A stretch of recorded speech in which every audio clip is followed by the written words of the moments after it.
तो दोस्तों, क्या आपके मोबाइल रिचार्ज फिर से महंगे होने वाले हैं? अगर आपने पिछले कुछ सालों में जियो, एयरटेल या वोडाफोन आइडिया के रिचार्ज प्लान की कीमतें बढ़ते हुए देखी हैं, तो आज की खबर आपको थोड़ा परेशान भी कर सकती है, क्योंकि टेलीकॉम इंडस्ट्री की कमाई बढ़ने के बावजूद कुछ टेलीकॉम कंपनीज अभी भी टैरिफ स्ट्रक्चर बदलने की मांग कर रही हैं। यानी आने वाले समय में रिचार्ज प्लान में फिर बदलाव देखने के लिए मिल सकता है। नमस्कार दोस्तों, मैं हूं आपका दोस्त गौरव और आप देख रहे हैं टेक्नो बिश्नोई जी।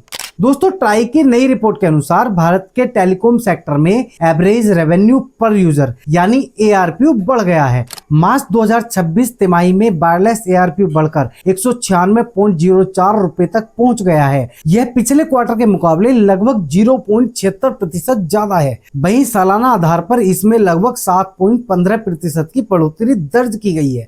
अब सवाल यह है कि ARPU आखिर होता क्या है? सरल भाषा में कहें तो ARPU का मतलब है कि एक टेलीकॉम कंपनी अपने एक ग्राहक से औसतन कितनी कमाई कर रही है। जितना ज्यादा ARPU होगा उतनी ज्यादा टेलीकॉम कंपनी की कमाई मानी जाएगी।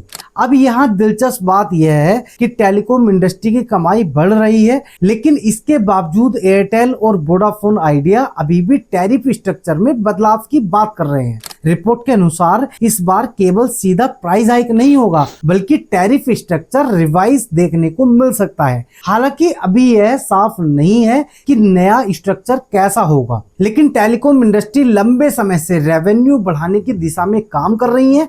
एक और रोचक आंकड़ा सामने आया है दोस्तों, पहली बार इंडस्ट्री लेवल पर प्रीपेड ARPU पोस्टपेड ARPU से ज्यादा हो गया है। प्रीपेड ARPU लगभग 196 रुपए रहा, जबकि पोस्टपेड ARPU करीब 194.31 रुपए दर्ज किया गया है। इसका मतलब यह है कि अब प्रीपेड यूजर्स भी टेलीकॉम कंपनीज की कमाई में बड़ी भूमिका निभा रहे हैं और भारत में अधिकांश मोबाइल यूजर्स प्रीपेड कैटेगरी में ही आते हैं। यानी अगर भविष्य में कोई टैरिफ रिवाइज होता है तो उसका असर सबसे ज्यादा प्रीपेड यूजर्स पर पड़ सकता है।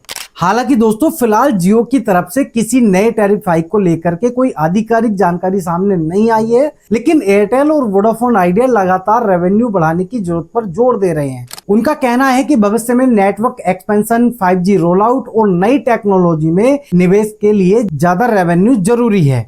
अब दोस्तों, आपसे सबसे बड़ा सवाल यह है, अगर टेलीकॉम कंपनीज फिर से रिचार्ज प्लान्स महंगे करती हैं तो क्या आप उसे सही मानेंगे, या आपको लगता है कि मौजूदा रिचार्ज प्राइजेस पहले से ही काफी ज्यादा हैं? कमेंट करके अपनी राय जरूर बताइएगा। अगर वीडियो पसंद आया हो तो वीडियो को लाइक कर दें, शेयर करना, चैनल को सब्सक्राइब करना और बेल आइकन पर जरूर दबाना। मैं हूं आपका दोस्त गौरव, मिलता हूं अगली वीडियो में। जय हिंद, जय भारत।